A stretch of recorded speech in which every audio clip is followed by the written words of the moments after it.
1,00,000 మంది శివభక్తులతో కలిసి మహారుద్రాక్ష పూజలో పాల్గొనండి. వెంటనే కాల్ చేసి మీ పేరును నమోదు చేసుకోండి. నమస్తే రమ్మగారు. నమస్తే చే రమ్మగారు, జానపద కథలు ఏదైనా ఒకటి చెప్పుకుందామా? మామూలుగా రాజులు రాణులు మాయమంత్రాలు అవును. రాక్షసులు పిశాచాలు గంధర్వులు యక్షులు వాళ్ళు వీళ్ళుగా మారిపోటాలు అవి కథలు ఉంటాయి బాగా. మన రామారావు గారు నటించిన చిక్కడు దొరకడు కదలడు వదలడు రాణి రత్నప్రభ అలాంటి సినిమాలు భలే బాగుంటాయి. పెద్ద లాజిక్ ఉండదు కథలో, లాజిక్కి బాగా అందవు. సరే ఇప్పుడు మన లేటెస్ట్ సినిమాలు లేటెస్ట్ కథలు కూడా లాజిక్లు లేనివే కదా. ఎక్కడి నుంచి ఎక్కడికో ఎలా వెళ్ళిపోతాడు, మన భాష సంగీతం ఇంకో రాష్ట్రాల్లో వాళ్ళకి ఎలా అర్థమవుతుంది, అలాంటివి బోల్డ్ ఉంటాయి లాజిక్లు. ఎవరు అవే పట్టించుకోరు, చూసేస్తాం. కథలు కూడా వినేస్తూ ఉంటాం. కొంచెం అలాగే కొంచెం లాజిక్ ఉన్న ఒక కథ చెప్తాం. తండ్రి కోసం.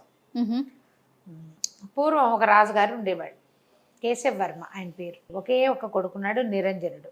ఒకనాడు ఈయన నిరంజనుడు ఒక 10 ఏళ్ళ పిల్లాడిగా ఉండగా అడవికి వెళ్ళాడు వేటాడడం కోసం. సరే వేట పని అయ్యింది.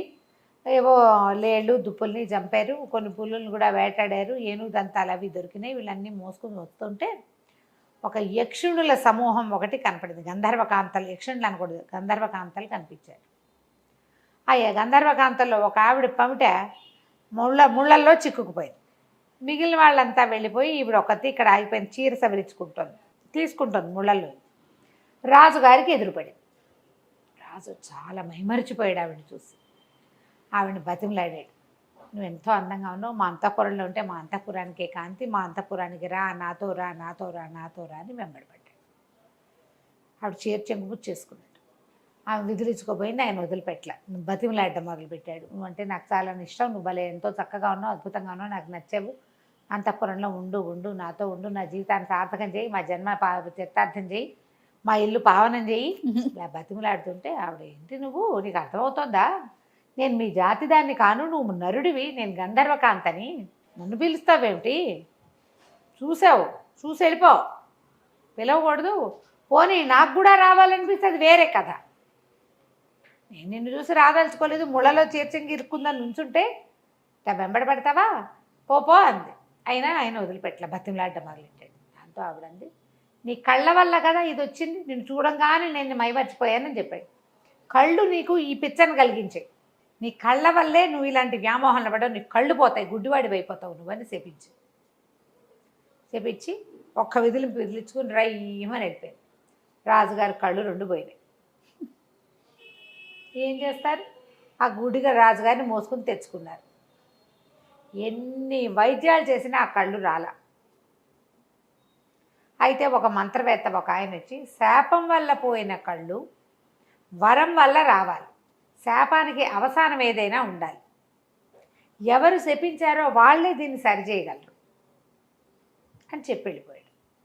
జనం అంటున్నారు, ఆమె ఎవరో గంధర్వకాంత ఎక్కడో కనపడింది, శపించింది, ఈయనకి వెళ్ళాడు, అనవసరం కావిడి పాపం, అంత అడగకుండా ఉంటే వదిలేసేది. ఇబ్బంది పెట్టాడని ఈ పని చేసింది అనేసరికి గంధర్వకాంతల దగ్గరికి ఎవరు వెళ్తారు. కానీ రాజుగారి అబ్బాయి నిరంజనుడు అప్పటికి 20 ఏళ్ళు వచ్చాయి, 10 ఏళ్ల పాటు ట్రై చేశారు. ఆయన శాపం నాటికి అబ్బాయికి 10 ఏళ్ళు, ఇంకో 10 సంవత్సరాలు గడిస్తే ఏకైక పుత్రుడు. అతను ఏమన్నాడంటే, ఈ రాజ్యం నాది రేపొద్దున, మా తండ్రి తర్వాత నేనే చేస్తాను. మరి మా తండ్రిది తీసుకుంటున్నప్పుడు తండ్రి శాపం గురించి కూడా నేను ఆలోచించాలి కదా, నేను వెళ్తాను, నా గంధర్వకాంత ఎక్కడుందో వెతుకుతానని అన్నాడు. అందరూ హాహాకారాలు చేశారు, వద్దు అసలు కుదరదు, గంధర్వులతో ఆట మంచిది కాదు అంటే, కాదు నేను ప్రయత్నం చేస్తా అని బయలుదేరాడు. ఓ గుర్ర వేసుకుని వెళ్ళాడు. ఈ వాళ్ళ రాజ్యానికి ఈశాన్య దిక్కులో గంధర్వులు ఉంటారని ప్రతీతి. ఈ రాజుగారికి కూడా ఈశాన్యం వైపు ఉన్న అడవిలోనే ఈ గంధర్వకాంత కనపడింది. ఈశాన్యం వైపుకి వెళ్ళిపోయి ఇక ఆహారం తెచ్చుకున్న ఆహారాలన్నీ అయిపోయినాయి. పళ్ళు గిళ్ళు ఏమీ లేని ఒక పెద్ద చెట్ల తోపులోకి ప్రవేశించాడు. నీరసానికి కళ్ళు తిరిగిపోతున్నాయి అబ్బాయికి. పడుకుందామని పడుకున్నాడు. స్పృహ తప్పిపోయాడు, ఇంచుమించుగా నిద్ర కాదు అది, పడిపోయాడు. అయితే ఏమైంది, అతనికి మెలకు వచ్చేసరి కల్లా అతని పక్కన ఒక బ్రహ్మాండమైన ఆకారంలో ఉన్న ఒక రాక్షసి కూర్చుంది. ద్రాక్ష పళ్ళని ఇట్లా చిరిపి తన నోట్లో పోస్తుంది. ఆ నోట్లోకి ఆ రసం వెళ్ళేసరికి షుగర్ తగలంగానే ఓపిక వచ్చి కళ్ళు తెరిపిల్లు పడ్డాయి. అక్కడి నుంచి అన్నీ పట్టుకొచ్చి తినిపించింది. వీడికి ఓపిక లేదు, అది ఎవరో భయపడేంత ఓపిక లేదు అతనికి. భయపడడానికి కూడా కొంచెం సత్తా కావాలి, అదే సత్తు లేదు. పళ్ళన్నీ తినిపించింది, దానిమ్మ గింజలు ఒలిచిపెట్టింది, మామిడి పళ్ళు తీసి పెట్టింది. పళ్ళన్నీ తిన్నాడు. ఎవరు నువ్వు అన్నాడు. నేను ఒక రాక్షసిని, నువ్వెవరు ఏమిటి అని అడిగింది. నేను నా పేరు నిరంజనుడు, ఫలానా రాజుగారి అబ్బాయిని. మా తండ్రికి శాపం తగిలింది, దాన్ని నివారింపజేయడానికి వెళ్ళాను. నీకు గంధర్వులు ఉండే వనం తెలుసా అంటే, గంధర్వులను కలుసుకోవాలంటే గంధర్వ లోకానికి వెళ్ళాలంటే నువ్వు ఆకాశంలోకి వెళ్ళాలి, నేల మీద నడిస్తే ఎలా కుదురుతుంది అంది రాక్షసి. అలా కాదు, నీకేదో శక్తులు ఉన్నట్టే, ఇక్కడ ఒక్క పండు లేని ఇక్కడ ఇన్ని పళ్ళు పట్టుకొచ్చి తినిపించావు, నాకు సహాయం చెయ్యి అన్నాడు. చెయ్యంటే సరే ఆలోచించి రాక్షసి ఏమందంటే, నేను గంధర్వ లోకంలోకి నాలాంటి వాళ్ళకి ప్రవేశం ఉండదు, తీసుకెళ్ళి బయట దిగబడిస్తా, మరి ఆడిన వాటి తప్పకుండా నేను కోరిన కోరిక తీరుస్తావా అందు. నువ్వు ఏమడిగినా తీరుస్తా, గంధర్వ లోకంలో వదిలిపెట్టున్నాను అన్నాడు. సరేనని ఈ రాక్షసి ఏం చేసింది, ఇతన్ని ఎత్తుకుని తీసుకుపోయి గంధర్వలోకపు వాకిట్లో వదిలిపెట్టింది. నువ్వు లోపలికి వెళ్ళొచ్చు, మానవులకు ప్రవేశం ఉంది, రాక్షసులకు ప్రవేశం లేదు, నేను ఇక్కడే ఉంటాను, నువ్వు పోయిరా అనేసరికల్లా సరే ఏం చేశాడు, లోపలికి నడుచుకుంటూ పోయాడు. ఎంత బాగున్నాడో కుర్రాడు. ఈ కథల్లో రాకుమారులంతా భలే బాగుంటారు ఏమిటో. ఎంతో బాగున్నాడు. గంధర్వ కాంతలు ఎందరో కనపడారు. ఎవరితో వీడిని పిలిపించుకుంది అని చెప్పుకుంటున్నారు. సరే ఒకళ్ళిద్దరు సాహసించి, ఎవరబ్బాయి ఎక్కడి నుంచి వచ్చావు, ఏ ఊరు మీది, ఎవరి కోసం వచ్చావు అని అలా పలకరించారు. పలకరిస్తే ఒకళ్ళు సరస్సల్లాపలాడతారు, ఫ్లాటీగా బిహేవ్ చేస్తారనమాట. వాళ్ళు వీళ్ళు, అబ్బో భలే బాగున్నావు, ఏది ఇట్రావో ఒకసారి, ఆ చెయ్యెత్తు అది ఎత్తు, కత్తుందని నీ దగ్గర, ఇలాంటివేవో కబుర్లు చెప్పారు.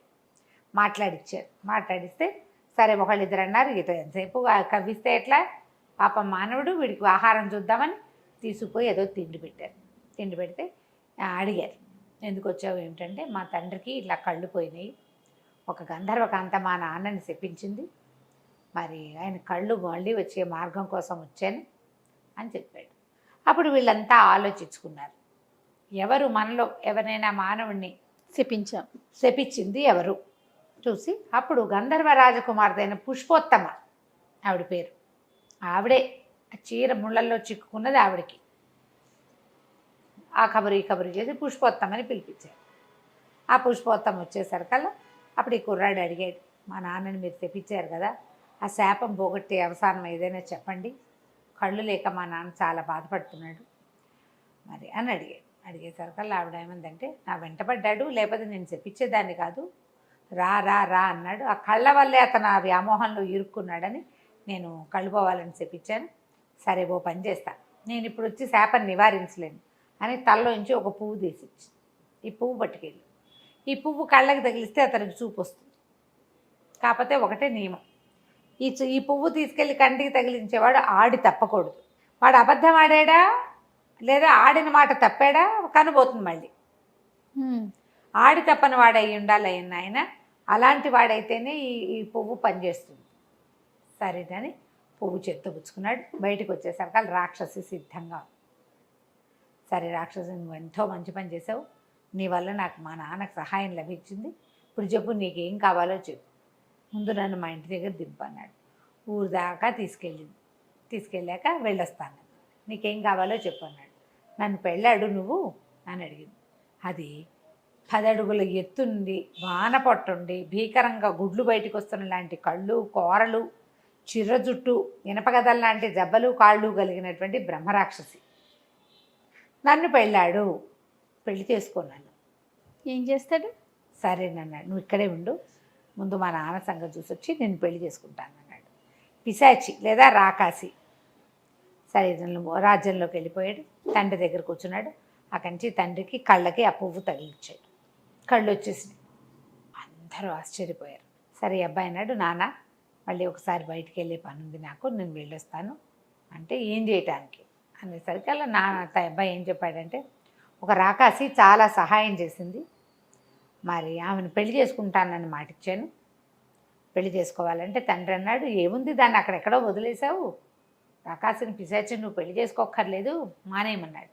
నాన్న మానేశాను అనుకో, ఆ అమ్మాయికి మాట ఇచ్చా, ఆ పిశాచికి మాట ఇచ్చాను, ఇప్పుడు ఆడి తప్పితే నీ కళ్ళు పోతాయి నాన్న అంటే, నాకు కళ్ళు పోయినా పర్వాలా, పిశాచిని పెళ్లి చేసుకోవద్దు నువ్వని తండ్రి బతిమలాడాడు. నీ కళ్ళున్నా లేకపోయినా నేను ఆడి తప్పనన్నాడు కుర్రాడు. ఆడి తప్పకూడదు, మాట్లాడాను, చెప్పాను, సత్యవాక్కులు పాటించాలి అని చెప్పి అవి వెళ్ళిపోయాడు. నగరం బయట ఆ పిశాచి తోటలో కూర్చుంది. తను రమ్మన్నాడు, పెళ్లి చేసుకుంటాను పదా అని చేయిపుచ్చుకున్నాడు. చెయ్యి పుచ్చుకునేసరికి ఆ అమ్మాయి, ఆ రాక్షసి ఒక అందమైన అమ్మాయిగా మారిపోయింది. ఆశ్చర్యపోయాడు, ఇదేంటి, ఇది ఎలా జరిగింది అన్నాడు. ఎలా జరిగిందంటే ఆ అమ్మాయి ఏం చెప్పిందంటే, నేను మా ఇంటికి ఒక మహర్షి వచ్చాడు, నేను ఫలానా ఇక్కడికి చాలా దూరంగా ఉన్నటువంటి ఒక గుప్తుల రాజధానికి చెందిన రాజకుమార్తెని, మా ఇంటికి ఒక ఋషి ఒక ఆయన కొద్ది రోజులు ఉండటానికి వచ్చాడు. వచ్చేసరికల్లా ఆయనకి నేను ఇలాగ వికృతాకారంతో ఆయన భయపెట్టడానికి ప్రయత్నం చేశాను, రంగులు పూసుకుంది రాక్షసిలాగా. దాంతో ఆయన, నువ్వు ఏ రూపంతో నన్ను భయపెట్టాలని చూసావో అలాంటి పిశాచి రూపం నీకు వచ్చేస్తుందంటే ఈ రూపం వచ్చింది. మా నాన్న అందరూ బతిమలాడారు. ఎలా శాపావసానం అంటే, ఎవరైతే ఈ వికృతాకారంలో పిల్లని పెళ్లి చేసుకుంటానంటాడో, వికృతాకారం చూసినా సరే, అప్పుడు శాప విమోచనం అని చెప్పాడు. ఎంతో కాలం అక్కడ ఉన్నాను నేను ఆ అడవిలో. ఎప్పటిదో ఈ కథ, మా రాజ్యం గీజ్యం అంతా పోయి ఉంటుంది. వాళ్ళు ఏమైపోయారో కూడా నాకు తెలియదు. నేను చాలా కాలంగా ఉన్నా, ఎవ్వడు నన్ను పెళ్లి చేసుకోవడానికి ముందుకు రాలేదు.